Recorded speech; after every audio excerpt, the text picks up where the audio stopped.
अकबर बीरबल के किस परिश्रम करने के बाद हर कोई फल की इच्छा रखता है, लेकिन कुछ लोग बिना परिश्रम किए ही छलपूर्वक दूसरे की चीजों को हासिल करने की कोशिश में रहते हैं। ऐसे लोगों का अंजाम भी बुरा ही होता है। अकबर बीरबल के किस्से में आज आपको बताएंगे ऐसी कहानी के बारे में जिसमें एक आम के पेड़ पर दो लोग मालिकाना हक जताते हैं, लेकिन पेड़ का असली मालिक कौन है, इसका पता लगाने का काम अकबर अपने नवरत्नों में एक बीरबल को सौंपते हैं। जानिए कैसे बीरबल हमेशा की तरह अपनी चतुराई से पेड़ के असली मालिक को ढूंढ लेते हैं। एक बार हमेशा की तरह बादशाह अकबर अपने दरबार में प्रजा की समस्याएं सुन रहे थे। दरबार में सभी लोग अपनी अपनी समस्याएं लेकर पहुंचे थे। इन्हीं में राघव और केशव भी अपनी समस्या के साथ दरबार आए थे। राघव और केशव दोनों पड़ोसी थे। इनकी समस्या ये थी कि इनके घर के बीच फलों से लबालब भरा हुआ एक आम का पेड़ था, जिस पर दोनों ही अपना मालिकाना हक जता रहे थे। राघव का कहना था कि यह पेड़ उसका है और केशव झूठ बोल रहा है। वहीं केशव का कहना था कि इस पेड़ का असली मालिक वह खुद है और राघव झूठ बोल रहा है। अब भला एक पेड़ के दो मालिक कैसे हो सकते हैं?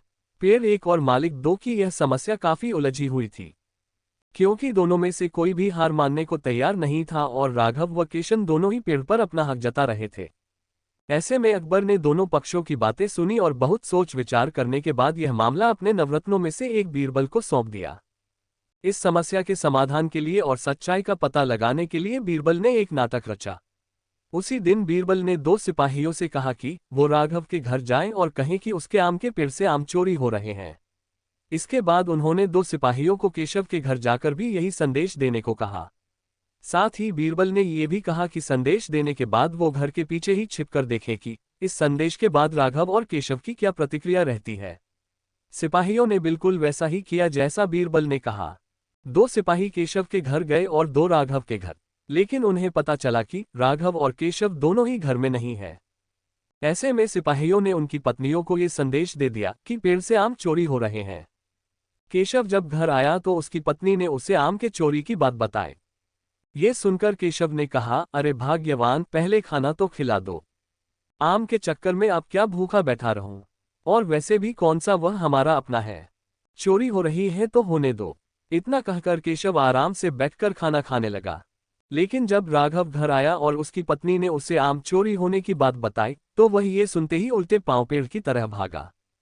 उसकी पत्नी ने पीछे से आवाज लगाई कि अरे खाना तो खा लीजिए। राघव ने कहा, खाना तो सुबह भी खा सकता हूं, लेकिन अगर आज आम चोरी हो गए तो मेरे पूरे साल की मेहनत पर पानी फिर जाएगा। सिपाहियों ने दोनों के घर के बाहर छिपकर यह सारा नजारा देखा और दरबार जाकर बीरबल को सारी बात बताई। अगले दिन केशव और राघव दोनों दरबार में हाजिर हुए और दोनों के सामने बीरबल ने अकबर से कहा, जहां पनाह, सारी समस्या की जड़ आम का पेड़ है। ऐसे में क्यों ना हम वो पेड़ ही कटवा दें, न रहेगा बांस न बजेगी बांसुरी। अकबर ने इस बारे में राघव और केशव से पूछा कि इस बारे में आप दोनों का क्या ख्याल है। इस पर केशव ने कहा, हुजूर आपकी हुकूमत है, आप जैसा कहेंगे मैं उसे चुपचाप स्वीकार कर लूंगा। लेकिन राघव ने कहा, मालिक, मैंने 7 साल तक इस पेड़ को सींचा है। आप भले ही यह पेड़ केशव को दे दीजिए, लेकिन कृपया इसे कटवाएं न। मैं आपके आगे हाथ जोड़ता हूं मालिक। केशव और राघव की बात सुनकर जब अकबर ने बीरबल की ओर देखा और कहा कि तुम्हारा क्या कहना है बीरबल।